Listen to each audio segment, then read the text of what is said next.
안녕하십니까, 닥터덕입니다. 제가 오늘 새벽같이 일어나서 동해안 일출을 좀 보고 새벽 낚시를 좀 하고 오전에 들어왔거든요. 좀 피곤해 보이고 좀 많이 타 보일 것 같은데요. 그래도 아침에 고기는 못 잡았지만 그래도 아침 일출이 너무 아름다워서 여러분께 그걸 한번 보여드리고 싶어서 공부하기 전에 그거 잠깐 보고 공부 시작할까 합니다.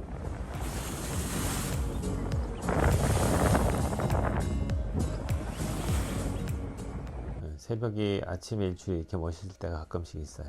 오늘 여러분과 같이 공부할 내용은 역시 또 댓글 리뷰인데, 댓글 중에서도 많은 분들이 정말로 병원에 진료받지 않고도 제가 올린 영상을 보고 열심히 실천하시면서 건강을 회복하시고 좋아지시는 분들을 볼 때 제가 많은 보람을 느끼고 즐거움이 되기도 합니다. 같이 한번 보면서 여러분들도 같이 행복을 느꼈으면 좋겠어요. 서상일 님이 올리셨는데요. 선생님 항상 고맙습니다. 저는 D하고 K2를 열심히 먹고 있습니다. 덕분에 골밀도가 마이너스 0.9까지 좋아졌습니다. 칼슘은 먹지 않습니다. 나이도 60대 후반입니다. 두 가지만 열심히 먹는데도 최고입니다. 늘 감사하고 고맙습니다. 이분은 일단은 D하고 제가 K에 대한 강의를 다 올렸기 때문에 비타민 D, 비타민 K 파트를 다 보시면은 무슨 얘기인지 알 것 같은데요. 그러니까 골밀도가 병원에 가시면은 보통 주사도 주고 경구제도 주고 여러 가지 약을 주거든요. 뭐 그런 약들이 뭐 잘못됐다는 표현이 아니라 그걸 없이도 기본적인 영양소의 제대로 된 공급만 가지고서도 충분히 좋아질 수 있다라는 반증이 되는 거죠. 비타민 D는 칼슘 흡수를 도와주는 메인 이펙트가 그거이지 뼈에다 집어넣어주는 기전은 K2가 하거든요.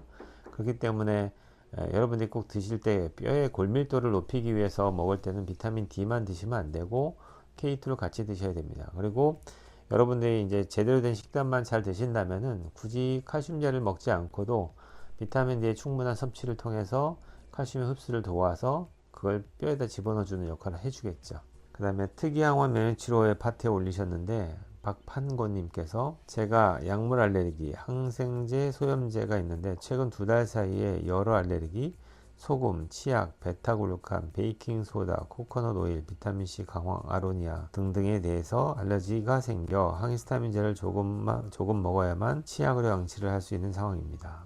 심각하죠. 알레르기 면역 치료를 해야 할 것 같은데 베타글루칸, 치약, 소금도 면역 치료가 가능할까요? 알아보니 베타글루칸이 T세포 균형을 잡아줄 수 있어 알레르기에 도움이 된다 하는데 저는 그것마저도 알레르기가 있어서 먹지 못합니다. 일단 이분은 지금 올려놓은 이런 본인이 생각하고 있는 알러젠이라고 생각하는 소금이라든지 치약이라든지 베타글루칸, 베이킹소다, 코코넛 오일, 비타민C, 강황, 아로니아 이런 성분에 대해서 알러지가 있다고 생각하는데 이거는 제가 볼 때는 조금 잘못된 생각일 것 같아요. 이런 것들에 대한 알러지 반응을 보이는 환자는 거의 본 적이 없고요. 있다면 이거는 가능한데요. 여러분들이 이런 것들을 드실 때 영양 보조제로 다 개발돼서 다 완성품으로 나온 것들 드실 거 아니에요. 로푸드 자체를 드시는 게 아니다 보니까 그러다 보니까 이걸 가공하는 과정에서의 뭔가 첨가물이 들어갔을 수 있어서 그 첨가물에 대한 반응을 보이는 것은 가능하세요. 근데 이 자체 성분, 소금 자체 성분에 대한 알러지 반응을 보인다든지 아니면 뭐 코코넛 오일이라든지 비타민C에 대한 알러지 반응을 보인다는 것 자체는 거의 보기 힘든 얘기입니다. 볼 수가 없고요. 그래서 이게 맞다면은 이런 것들은 면역 치료하는 그런 방법은 없습니다. 그러니까 그런 거 말고 완전한 이제 퍼블릭한 특이 항원 알러젠을 찾았을 때는 그걸 치료하는 시약이 따로 있기 때문에 그걸 치료하는 과정에서 면역이 회복되면서 내가 평소 때 이런 알러지 반응을 보였던 것들이 사라질 수 있는 어떤 그런 기대를 하면서 치료해 볼 수는 있겠지만 이 자체를 치료하는 약으로 개발된 것은 없습니다. 근데 제 경험상 이렇게 되게 독특하게 알러지 반응 보이는 분들이 대부분 다 자가 면역이 있고 면역 교란이 있기 때문에 그런 문제들을 치료하는 과정에서 이런 증상을 치료하려고 치료한 건 아니지만 기능학적인 치료를 통해서 자기의 면역을 좋게 만들고 건강하게 만들고 나니까 이런 것들이 사라지고 있다는 것을 본 적은 있습니다. 약을 먹을 수 없는 여자도 PRP 효과가 있을까요? 탈모 치료 두 번째 파트에 올리신 분인데요. 여성도 PRP를 통해서 제가 치료를 해본 경험이 있는데 치료 효과가 분명히 PRP 자체가 있어요. 있는데 치료 기간이 워낙 길고요. 비용도 많이 들다 보니까 정말로 뭐 심하신 분들 제외하고는 쉽게 접근해서 치료받기는 어려우실 수도 있습니다. 제가 여성분 치료했던 케이스 요번에 요거 올릴 때 같이 한번 올려 드릴 테니까 한번 보시고, 그 다음에 수은 킬레이션 치료 상담 파트에 올리셨는데요. 중금속 킬레이션 부작용은 없나요? 저는 수액 치료를 15번 하고 납이 4분의 1 빠졌는데 3개월까지는 몸 상태가 아주 좋았는데 요즘은 알러지가 심해졌어요. 중금속이 빠지면서 면역력도 회복되어야 할 텐데 그게 아닌가 봐요. 없던 알러지가 생긴 것은 면역력이 떨어진 것 같아요. 일단은 좀 드물긴 합니다. 15번 치료를 했는데 납 같은 경우는 되게 잘 빠지거든요. 15번 정도면은 거의 다 빠져야 되는 상황이라고 보여지는데 4분의 1 빠졌다는 게 제가 좀 이해가 안 되는데요. 우리가 쓰는 EDTA 킬레이트의 약물은 제일 어피니티가 강한 게 납이기 때문에 납은 EDTA 잘 빠집니다. 그래서 한 10번에서 15번만 해도 충분히 많이 빠지게 돼요. 갖고 있는 양의 거의 7, 80%가 빠진다고 보면 되고요. 오히려 처음에 치료하면서 3개월까지가 몸이 좋아졌다고 말씀하셨단 말이에요. 그러면은 보통은 그런 경우도 있지만 킬레이트 하는 과정에서의 중금속이 빠져나올 때 몸 상태가 더 나빠지고 악화되는 경우를 더 많이 봅니다. 그거는 어떻게 설명하냐면은 몸속에 짱 박혀져 있던 독소들이 그동안에는 그냥 안에 박혀 있기 때문에 내가 잘 몰랐는데 얘를 빼는 과정에서 얘를 해독을 해야 되잖아요. 신장을 통해서 배설하는 과정에서도 배설 어떤 과정을 거쳐야 되고요.